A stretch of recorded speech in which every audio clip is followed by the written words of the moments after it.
Hello दोस्तों, नमस्कार। मैं हूं देवेंद्र कुमार और आप सबका स्वागत है MLID study point YouTube channel पर। तो दोस्तों, आज मैं आपके सामने DLED प्रथम सेमेस्टर के विज्ञान विषय के अतिलघुत्तरीय प्रश्नों को लेकर के आया हूं। दोस्तों, इससे पहले आपने बाल विकास और शिक्षण अधिगम के सिद्धांत के अतिलघुत्तरीय प्रश्नों को देखा होगा। दोस्तों, उम्मीद करता हूं कि वो वीडियो आपको पसंद आई होगी। उसी के आगे आज विज्ञान के अतिलघुत्तरीय प्रश्नों के साथ इस वीडियो को शुरू करते हैं और देखते हैं पहला प्रश्न। पहला प्रश्न है, कीटभक्षी पौधों की विशेषता तथा नाम लिखिए। तो दोस्तों, कीटभक्षी पौधे जो होते हैं उनकी सबसे पहली विशेषता ये होती है कि वो दलदली भूमि में उगते हैं और दलदली भूमि में उगने के कारण उनके पास नाइट्रोजन की कमी होती है। नाइट्रोजन पूरा नहीं होता है। और दोस्तों, जब नाइट्रोजन की कमी होती है तो वो प्रोटीन का निर्माण नहीं कर पाते हैं। जब प्रोटीन का निर्माण नहीं कर पाते तो वो भोजन नहीं बना पाएंगे। दोस्तों, इसीलिए जो कीटभक्षी पौधे होते हैं अपने शरीर में नाइट्रोजन की पूर्ति करने के लिए कीटों का भक्षण करते हैं। दोस्तों, उन्हें कीटभक्षी पौधा कहते हैं। तो कीटभक्षी पौधा क्या है? दलदली भूमि में उगते हैं। पौधों में नाइट्रोजन की कमी होती है या नाइट्रोजन प्राप्त नहीं होता, इसलिए इनमें प्रोटीन का निर्माण नहीं होता। और जब प्रोटीन का निर्माण नहीं होता तो इसकी पूर्ति करने के लिए ये कीटों का भक्षण करते हैं, कीटों का पाचन करते हैं, जैसे कि ड्रोसेरा है, घटपर्णी है। तो दोस्तों, ये कीटभक्षी पौधा हैं। इनके नाम याद रखना दोस्तों। कभी कभी सीधे सीधे पूछ लिया जाता है, निम्न में कौन कीटभक्षी पौधा है, तो आपको दे दिया जाएगा ड्रोसेरा है, घटपर्णी है। दोस्तों, इसे याद रखना। अगला प्रश्न 2 नंबर, जलीय पौधे के तने एवं पत्ती की एक एक विशेषता लिखिए।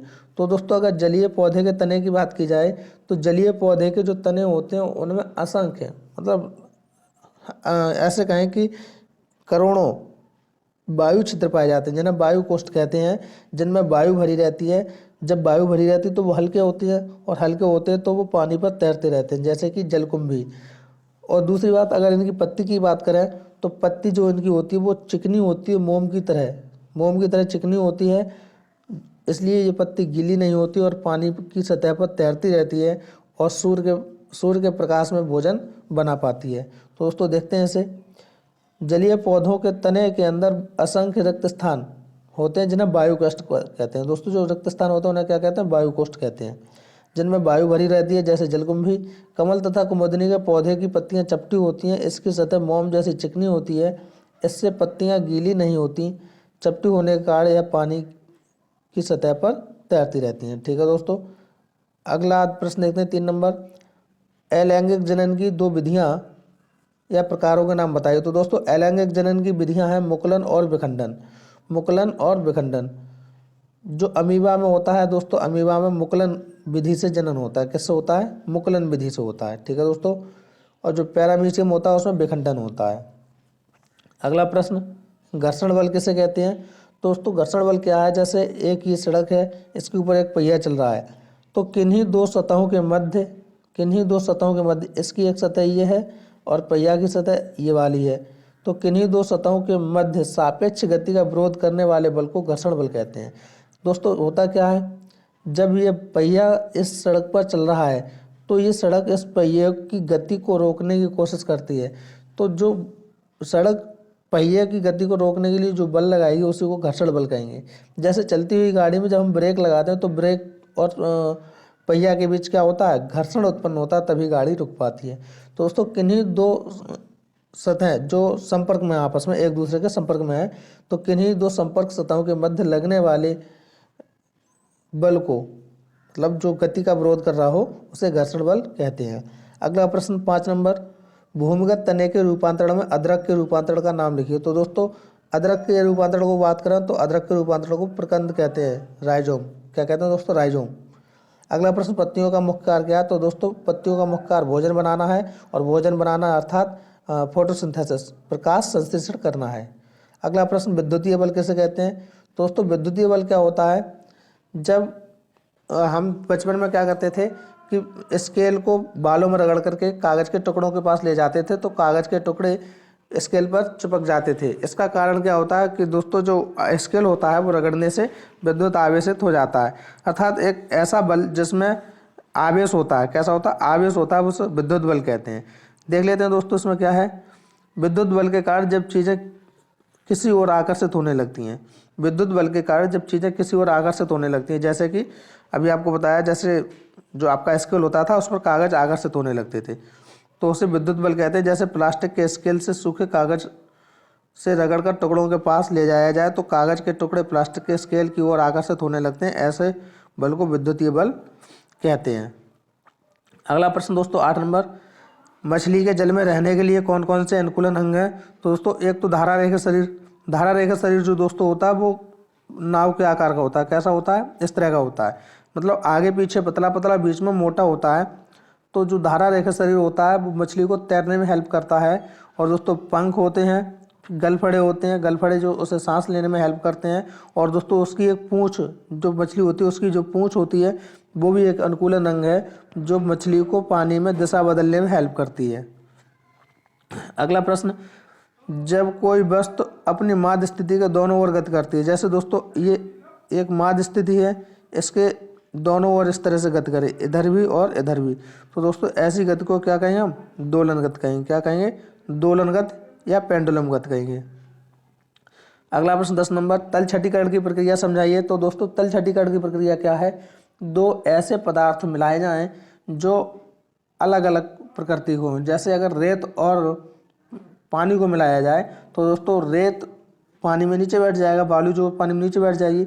जब पानी में नीचे बैठ जाएगी तो पानी को अलग कर लेंगे, तो ऐसी प्रक्रिया को तल छठीकरण कहते हैं। मतलब द्रव में अविलेय ठोसों के मिश्रण को, द्रव में अविलेय, जो द्रव में विलय ना हो, ऐसे ठोसों के मिश्रण को हल्के और भारी अवयवों को अलग करना, निथारना ही तल छठीकरण कहलाता है। मतलब ये जो अलग अलग प्रकृति के दो होंगे, जैसे मिट्टी और पानी को ले लें तो पानी थोड़ी देर बाद क्या होगा? मिट्टी नीचे बैठ जाएगी, और पानी को अलग कर लें तो यह प्रक्रिया क्या कहलाई? तल छठीकरण कहेगी। क्योंकि जो उसका तल होता है उस पर तल पर मिट्टी बैठ जाएगी और उसका छटना सा लग जाएगा। अगला प्रश्न 11 नंबर, घूमते हुए लट्टू में किस प्रकार की गति होती है? तो दोस्तों घूमते हुए लट्टू में या पृथ्वी का अपनी धुरी पर घूमना, इन सब में घूर्णन गति होती है। क्या होती है? घूर्णन गति होती है। अगला प्रश्न, हमारे शरीर में कितनी ज्ञानेंद्रियाँ पाई जाती हैं? तो दोस्तों हमारे शरीर में 5 ज्ञानेंद्रियाँ पाई जाती हैं।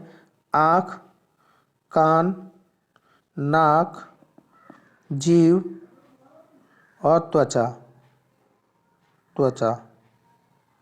ठीक है दोस्तों, ये 5 ज्ञानेंद्रियाँ पाई जाती हैं। सजीव और निर्जीव के बीच की कड़ी को किस नाम से जाना जाता है? तो दोस्तों जो सजीव, लिविंग और नॉन लिविंग के बीच की जो कड़ी होती है उसे वायरस का नाम दिया जाता है। इसका नाम क्यों दिया जाता है दोस्तों? कि जब तक जो वायरस जो होता है, जब तक एनवायरनमेंट में रहता है, जब तक इसे कोई जीवित सेल्स नहीं मिलती, तब तक ये निर्जीव रहता है। और जैसे ही ये किसी कोशिका के संपर्क में आता है, किसी जीवित कोशिका के संपर्क में आता है, उसी समय ये तुरंत अपनी लाखों फोटोकॉपी तैयार करने लगता है, अर्थात ये सजीव की तरह व्यवहार करने लगता है। इसलिए दोस्तों सजीव और निर्जीव के बीच की कड़ी को वायरस कहते हैं। अगला प्रश्न, पुष्प के नर अंग को क्या कहते हैं? तो दोस्तों पुष्प के नर अंग को पुंकेसर कहते हैं। अगला प्रश्न, ठोस पदार्थों की आकृति और आयतन कैसे होते हैं? तो दोस्तों अगर ठोस पदार्थ की बात की जाए तो ठोस पदार्थ को हम कितना भी प्रेस करें, दबाएं, लेकिन वो दबता नहीं है, इसलिए उसकी आकृति जो होती है वो निश्चित होती है। और ठोस पदार्थ को उठाकर कहीं भी रख दें वो उतना ही स्थान घेरेगा, अर्थात इसका आयतन भी कैसा होता है? निश्चित होता है। तो दोस्तों यहाँ कहेंगे कि ठोस पदार्थों की आकृति और आयतन दोनों निश्चित होते हैं। कैसे होते हैं? निश्चित होते हैं। अगर दोस्तों द्रव की बात करें, द्रव की दोस्तों अगर आकृति की बात करें तो आकृति अनिश्चित होती है, लेकिन आयतन जो होता है निश्चित होता है। जैसे अगर हम कहें 1 लीटर पानी को अगर हम एक गिलास में रखेंगे तब वो गिलास की आकृति ले लेगा, जब एक थाली में डाल देंगे तो थाली की आकृति लेगा, लेकिन उसका आयतन तो 1 लीटर ही रहेगा, पानी तो 1 लीटर ही रहेगा। इसलिए जो द्रव होता है उसकी आकृति अलग अलग होती है, लेकिन आयतन निश्चित होता है। और अगर दोस्तों गैस की बात करें तो गैस की आकृति और आयतन दोनों अनिश्चित होते हैं। अगला प्रश्न, भंगुर और अभंगुर पदार्थ कैसे कहते हैं? तो दोस्तों भंगुर पदार्थ वे होते हैं जो जल्द ही चूड़ बन जाते हैं, जिन्हें पीटने पर बहुत जल्दी वो चटक जाते हैं, चूड़ बन जाते हैं, उन्हें भंगुर पदार्थ कहते हैं। और जो पीटने पर चटकते नहीं हैं उन्हें अभंगुर पदार्थ कहते हैं। जैसे वे पदार्थ जिनमें शीघ्र ही चूड़ बन जाने का गुण पाया जाता है, जैसे कांच है, कोयला है, भंगुर पदार्थ कहलाएंगे। और दोस्तों जैसे लोहा, तांबा, इन्हें पीटने पर चूर्ण नहीं बनता, ये बढ़ते जाते हैं, इनकी पतली चादर भी बनाई जा सकती है, ये अभंगुर पदार्थ हैं।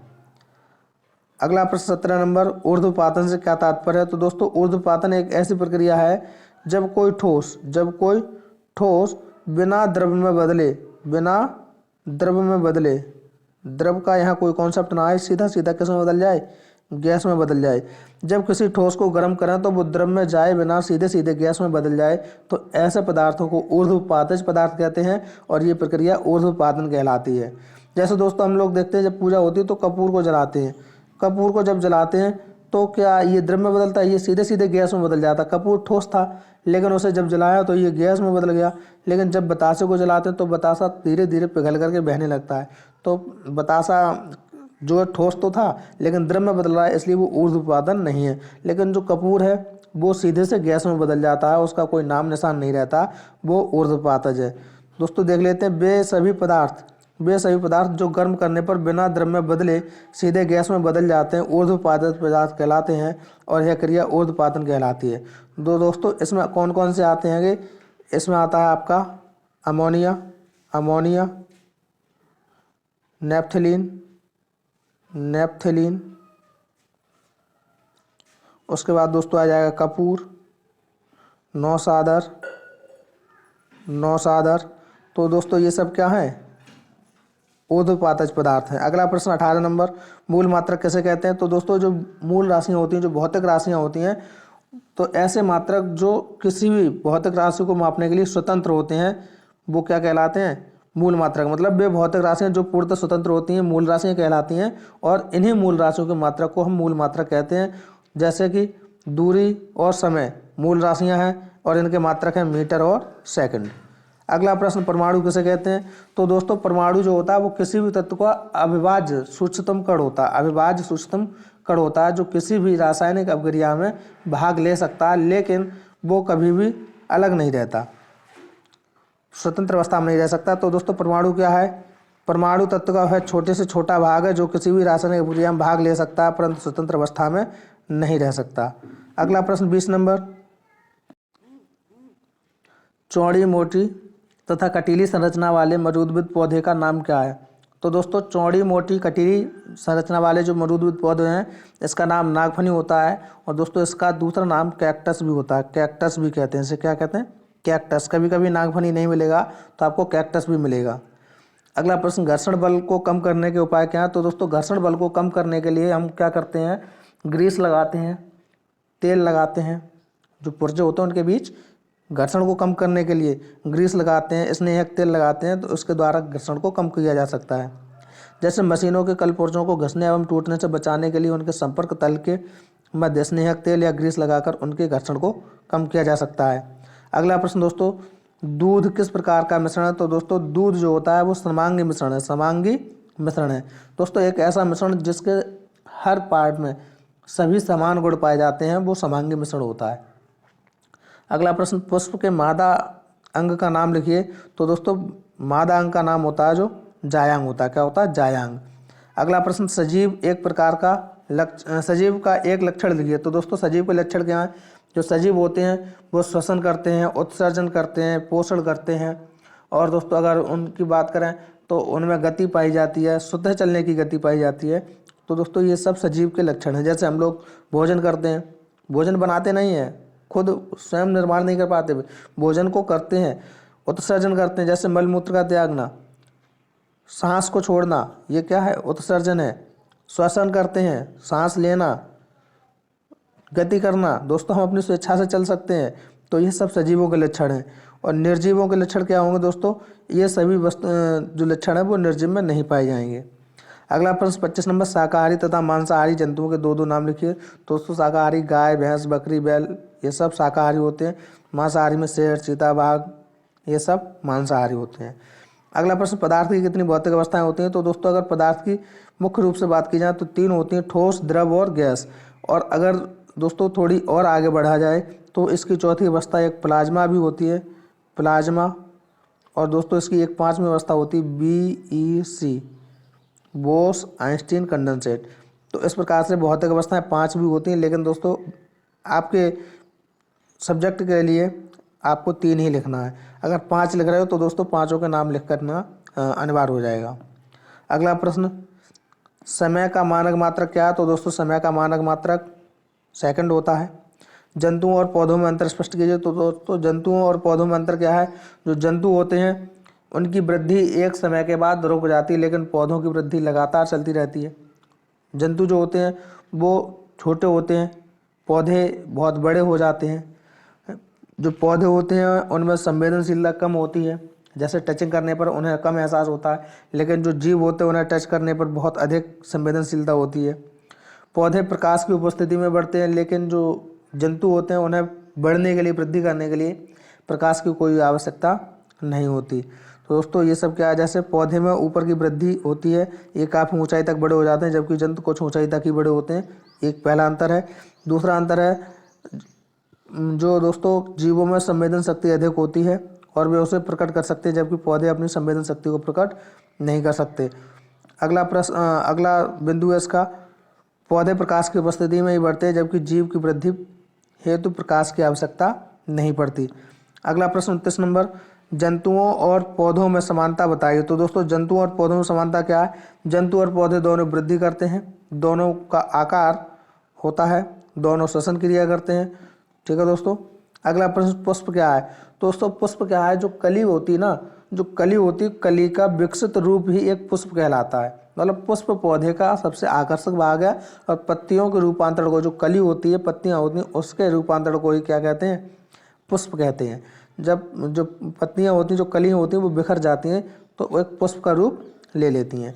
अगला प्रश्न 31 नंबर, खिड़कियों के लिए खिड़कियों में किस प्रकार के कांच का प्रयोग किया जाता है? तो दोस्तों खिड़कियों में साधारण कांच या मृदु कांच का प्रयोग किया जाता है। अगला प्रश्न, सजीव किसे कहते हैं? दोस्तों सजीव क्या है? अभी आपको बताया, जो श्वसन करते हैं, प्रजनन करते हैं, या जिनमें जीवन चक्र होता है, वृद्धि करते हैं, पोषण करते हैं, उत्सर्जन करते हैं, ये सभी क्या है? सजीव हैं। तो हाथी, घोड़ा, बिल्ली, बंदर, मानव, पेड़ पौधे जब तक जीवित रहते हैं ये सजीव कहलाते हैं, क्योंकि इनमें वृद्धि, पोषण, श्वसन क्रिया, प्रजनन एवं निश्चित जीवन चक्र आदि जैसे कुछ सामान्य लक्षण पाए जाते हैं। अगला प्रश्न 33 नंबर, निर्जीव किसे कहते हैं? तो दोस्तों वे सभी वस्तुएं जिनमें जीवन नहीं होता है, अर्थात जो उत्सर्जन नहीं करती, जिनमें कहीं प्रजनन नहीं होता, वृद्धि नहीं करती, वो सब क्या है दोस्तों? निर्जीव वस्तुएं, जैसे मेज, कुर्सी, वाहन। अगला प्रश्न, पत्तियों को हरा रंग, जो पत्तियां होती हैं उनका हरा रंग क्यों होता है? तो दोस्तों पत्तियों में एक पिगमेंट पाया जाता है, एक वर्णक पाया जाता है, जिसे हम क्लोरोफिल कहते हैं। क्या कहते हैं? क्लोरोफिल, या पर्णहरिम भी कहते हैं। अगला प्रश्न, प्रकाश ग्लूकोज के प्रमुख उत्पाद कौन से हैं? तो दोस्तों प्रकाश संश्लेषण में प्रमुख उत्पाद कौन से? प्रकाश संश्लेषण में प्रमुख उत्पाद क्या है? तो दोस्तों प्रकाश संश्लेषण क्या होता है? इसमें क्या होता है, जो एक पौधा होता है, जैसे एक पौधा ये हम लेते हैं तो इसकी एक जड़ें हैं, ये जड़ों से क्या लेता है? जल लेता है, खनिज लवण लेता है, यहाँ से सनलाइट आती है, पौधे की पत्तियों में क्लोरोफिल पाया जाता है, और दोस्तों ये वायुमंडल से कार्बन डाइऑक्साइड लेता है। इतनी सब चीज़ें लेने के बाद अब देखते हैं इसका रिएक्शन कैसे होता है। 6CO2 plus 6H2O। तो दोस्तों ये तो हो गया, इसका मिला करके रिएक्शन करेंगे, और किसकी उपस्थिति में? यहाँ लाइट होगी, मतलब प्रकाश, और क्लोरोफिल, क्या होगा? क्लोरोफिल। और दोस्तों यहाँ जो उत्पाद बनेगा वो आपका बनेगा ग्लूकोज, C6H12O6 प्लस बनेगा दोस्तों 6O2। तो दोस्तों ये जो इधर वाले हैं इन्हें कहेंगे अभिकारक। क्या कहेंगे? अभिकारक। और दोस्तों जो बाद में बनेंगे इन्हें कहेंगे उत्पाद। क्या कहेंगे? उत्पाद। तो दोस्तों अब आप नहीं भूलेंगे, आशा करते हैं कि अगर आपसे पूछा जाए कि प्रकाश संश्लेषण उत्पाद क्या है, तो ये तो ग्लूकोज हो गया और ये ऑक्सीजन हो गया। तो दोस्तों ऑक्सीजन और ग्लूकोज इसके उत्पाद होते हैं। यही पूछा है, प्रकाश संश्लेषण के प्रमुख उत्पाद कौन कौन से हैं? ग्लूकोज और ऑक्सीजन। अगला प्रश्न, पौधे के कितने भाग होते हैं? तो दोस्तों पौधे के 5 भाग होते हैं। जड़, जड़ के बाद तना बनता है, तना के बाद फिर पत्ती, फूल और फल। जड़, तना, पत्ती, फूल, फल, ये 5 भाग होते हैं। अगला प्रश्न, परागकण में गुणसूत्रों की संख्या कितनी होती है? तो दोस्तों अलग अलग पौधों में अलग अलग होती है। जैसे ड्रोसोफिला में बात करें तो 8 गुणसूत्र होते हैं, मक्का में 20 होते हैं, टमाटर में 24 होते हैं, और आलू के पौधे में 48 गुणसूत्र होते हैं। अगला प्रश्न 38 नंबर, कोशिका भित्ति किस में पाई जाती है और यह किस पदार्थ की बनी होती है? तो दोस्तों अगर कोशिका भित्ति की बात करें तो दोस्तों कोशिका भित्ति पादप कोशिका में पाई जाती है, केवल और केवल पादप कोशिका में पाई जाती है। मनुष्य या जीव कोशिका में ये नहीं पाई जाती। और दोस्तों जो कोशिका भित्ति होती है सेल्यूलोज की बनी होती है। किसकी बनी होती है? सेल्यूलोज की बनी होती है। अगला प्रश्न, क्लोरोफिल के दो प्रमुख कार्य बताइए। तो दोस्तों क्लोरोफिल का पहला प्रमुख कार्य है कि पत्तियों को रंग प्रदान करना, और दूसरा इसका मुख्य कार्य है कि प्रकाश संश्लेषण की क्रिया में सूर्य के प्रकाश को क्लोरोफिल अवशोषित करता है। मतलब अगर क्लोरोफिल पत्तियों में नहीं होगा तो वो पत्तियां सूर्य के प्रकाश को ऑब्जर्व नहीं कर पाएंगी, और जब ऑब्जर्व नहीं कर पाएंगी तो वे प्रकाश संश्लेषण क्रिया नहीं होगी और ग्लूकोज का निर्माण नहीं होगा, अर्थात फिर ये भोजन नहीं बना पाएंगे। तो दोस्तों क्लोरोफिल एक तो पत्तियों को रंग प्रदान करता है और प्रकाश को अवशोषित करता है। अगला प्रश्न 40 नंबर, वर्धी जनन की दो विधियां बताइए। तो दोस्तों वर्धी जनन की दो विधियां, एक तो जड़ों के द्वारा और एक तना के द्वारा। जड़ों के द्वारा जैसे डहेलिया होता है, शकरकंद होता है, इन पौधों में जड़ों के द्वारा होता है। और दोस्तों अगर तना की बात करें, आलू, प्याज, हल्दी, लहसुन, अदरक, इनमें समय तना के द्वारा वर्धी जनन होता है। अगला प्रश्न दोस्तों, जड़ के प्रकार बताइए। तो दोस्तों जड़ मुख्य रूप से दो प्रकार की होती है, एक मूसला जड़ होती है और एक अपस्थानिक जड़ होती है। क्या होती है? अपस्थानिक जड़ होती है। तो दोस्तों जो नीचे की ओर होती हैं वो मूसला जड़ होती हैं, और जैसे आपने बरगद से लटकती हुई कुछ जड़ें देखी हुई उन्हें अपस्थानिक जड़ें कहते हैं, जो ऊपर की ओर होती हैं। भूमि के नीचे मूसला जड़ और भूमि के ऊपर अपस्थानिक जड़ होती हैं। अगला प्रश्न, अलैंगिक जनन की दो विधियां लिखिए। तो दोस्तों विखंडन और मोकलन ये अलैंगिक जनन की विधियां हैं। अगला प्रश्न, तीन कीटभक्षी पौधों के नाम लिखिए। तो दोस्तों ड्रोसेरा, नेपेंथिस, नेपेंथिस जो है इसको दोस्तों कहते हैं, एक ड्रोसेरा हो गया, एक नेपेंथिस हो गया, एक यूट्रिकुलेरिया हो गया। जो दोस्तों नेपेंथिस है इसी को हम घटपर्णी कहते हैं। क्या कहते हैं? घटपर्णी। ठीक है दोस्तों, तो ये सारे कीटभक्षी पौधे हैं, और जो कीटभक्षी पौधे होते हैं अभी आपको बताया था कि दलदली भूमि में उगते हैं, इसलिए इनके पास नाइट्रोजन की कमी होती है, और ये नाइट्रोजन की पूर्ति करने के लिए ही जीवों का भक्षण करते हैं, जिससे कि ये प्रोटीन बना सकें और प्रोटीन बना करके भोजन का निर्माण कर सकें। अगला प्रश्न, सरसों के पुष्प के विभिन्न अंगों के नाम लिखिए, या पुष्प के मुख्य चार भाग कौन कौन से होते हैं। तो दोस्तों कोई भी पुष्प हो उसके मुख्य चार भाग होंगे, बाह्यदलपुंज, दलपुंज, पुंबंग और जायांग। जो बाहर ये पत्तियां निकली होती हैं इस तरह से वो होंगी बाह्यदलपुंज, फिर दलपुंज, फिर पुंबंग, और एक वर्तिका होगी इस तरह से, वर्तिका, यहाँ जायांग होते हैं। क्या होते हैं दोस्तों? जायांग। अगला प्रश्न, गति के द्वितीय नियम को परिभाषित कीजिए। तो दोस्तों गति का द्वितीय नियम, इसे न्यूटन की गति का द्वितीय नियम भी कहते हैं, और इस नियम को संवेग संरक्षण के नियम से भी जानते हैं। किस नाम से? संवेग संरक्षण के नियम। इसमें क्या होता है दोस्तों, जैसे ये एक अर्थ है, यहाँ पर कोई वजन रखा है, m द्रव्यमान है इसका, इस पर कोई हम F बल लगाएंगे, तो ये इस तरह से लुढ़केगा, और लुढ़कने के बाद ये यहाँ आ जाएगा। और जब ये लुढ़क करके आएगा तो दोस्तों इसके बीच कुछ त्वरण उत्पन्न होगा, ए त्वरण उत्पन्न होगा। तो हम कहेंगे कि किसी वस्तु पर या किसी पिंड पर लगाया गया बल उस पिंड के द्रव्यमान m और उसकी दिशा में, मतलब बल की दिशा में उत्पन्न त्वरण a के गुणनफल के बराबर होता है। जो किसी पिंड पर बल लगाया गया बल पिंड के द्रव्यमान m और बल की दिशा में उत्पन्न त्वरण a के गुणनफल के बराबर होता है। यही है दोस्तों न्यूटन की गति का दूसरा नियम। क्या है? किसी वस्तु पर बाह्य से लगाया गया बल उस वस्तु के द्रव्यमान m तथा वस्तु के बल की दिशा में उत्पन्न त्वरण a के गुणनफल के बराबर होता है, अर्थात F = m × a। इसी को दोस्तों संवेग संरक्षण का नियम भी कहते हैं। अगला प्रश्न, पारदर्शी तथा अपारदर्शी को स्पष्ट कीजिए। तो दोस्तों पारदर्शी पदार्थ वे होते हैं जिनके आर पार देख सकते हैं, और अपारदर्शी वे होते हैं जिनके आर पार नहीं देखा जा सकता है। अगला प्रश्न 47 नंबर, डॉक्टरी थर्मामीटर में हम मानव शरीर के डिग्री सेल्सियस में किस सीमा के अंतर्गत माप सकते हैं। तो दोस्तों डिग्री सेल्सियस पैमाना जो उनका थर्मामीटर होता है उसमें 35 डिग्री सेल्सियस से 42 डिग्री सेल्सियस तक मापा जाता है। ये बहुत इंपॉर्टेंट क्वेश्चन है दोस्तों, कई बार रिपीट होता है, कई बार पूछा जाता है कि डॉक्टरी थर्मामीटर में डिग्री सेल्सियस में कितनी डिग्री से कितनी डिग्री सेल्सियस तक मापा जा सकता है। तो दोस्तों 35 से 42 डिग्री तक, या कभी ऐसे पूछ लिया जाता है कुल कितनी डिग्री का अंतर होता है। तो दोस्तों 42 में से 35 घटाएंगे तो 7 डिग्री सेल्सियस का अंतर होता है। अगला प्रश्न, बीजों के प्रकीर्णन की दोल-छेप विधि या प्रक्रिया क्या है। तो दोस्तों बीजों के प्रकीर्णन की दोल-छेप प्रक्रिया की बात करें तो फल के निरंतर हिलने डुलने के कारण बीज हवा में बिखर जाते हैं, ऐसे दोल-छेप प्रक्रिया कहते हैं, जैसे कि पोस्ता में। अगला प्रश्न, प्रकीर्णन क्या है। तो दोस्तों प्रकीर्णन का मतलब होता है फैलना। प्रकीर्णन का मतलब क्या होता है? फैलना। तो दोस्तों जो बीज होते हैं वो कैसे फैलते हैं? एक तो जल के द्वारा फैलते हैं, हवा के द्वारा, कीटों के द्वारा, पक्षियों के द्वारा। मतलब बीजों का वातावरण में फैलना ही प्रकीर्णन कहलाता है। प्रकीर्णन की प्रमुख विधियां हैं जल द्वारा, हवा द्वारा, कीटों द्वारा और पक्षियों द्वारा ये सब फैलते हैं। अब दोस्तों जल के द्वारा कैसे फैलते हैं, जैसे एक पौधा है, उसके नीचे जब पानी आएगा तो उसके जो बीज गिर गए वो बहा करके दूसरी जगह ले जाएगा। हवा है, हवा अपने साथ कुछ बीजों को उड़ा ले जाएगी। कीट जिस पौधे पर बैठेगा फिर वहाँ से उड़ करके दूसरे पौधे पर बैठेगा तो वहाँ बीज चले जाएंगे। पक्षियों द्वारा जब पक्षी कुछ खाते पीते हैं तो वहाँ दूसरी जगह उनके पहुँच जाते हैं। आगे पौधों में कितने प्रकार का जनन होता है, तो दोस्तों पौधों में मुख्य रूप से 3 प्रकार का जनन होता है। वृद्धि जनन जो अभी आपको बताया था, तना के द्वारा, पत्ती के द्वारा, जड़ के द्वारा। अगला है अलैंगिक जनन, जिसमें लैंगिक मतलब ऑर्गन्स होते हैं, जो सेक्सुअल ऑर्गन्स होते हैं उनका यूज नहीं करते। और तीसरा होता है लैंगिक जनन, इनमें सेक्सुअल ऑर्गन्स का यूज करना पड़ता है। अगला प्रश्न 51 नंबर, जड़ का प्रमुख कार्य क्या है, तो दोस्तों जड़ का प्रमुख कार्य सबसे पहले तने को भूमि में स्थिर बनाए रखना, दूसरा है पौधे को खनिज और जल की पूर्ति कराना। तो दोस्तों क्या है, जो जड़ है, जड़ भूमि से जल तथा खनिज लवणों का अवशोषण करने का कार्य करती है। जड़ पौधों को भूमि में स्थिर रखती है। अगला प्रश्न 52 नंबर, पेड़ पौधों में अलैंगिक प्रजनन की विधियां कौन कौन सी है, तो दोस्तों अलैंगिक प्रजनन की विधियां मुकुलन, खंडन, बीजाणु, कायक प्रवर्धन, ये सब अलैंगिक प्रजनन की विधियां हैं। तो दोस्तों यहाँ खत्म होते हैं आपके विज्ञान के सारे अतलघु प्रश्न।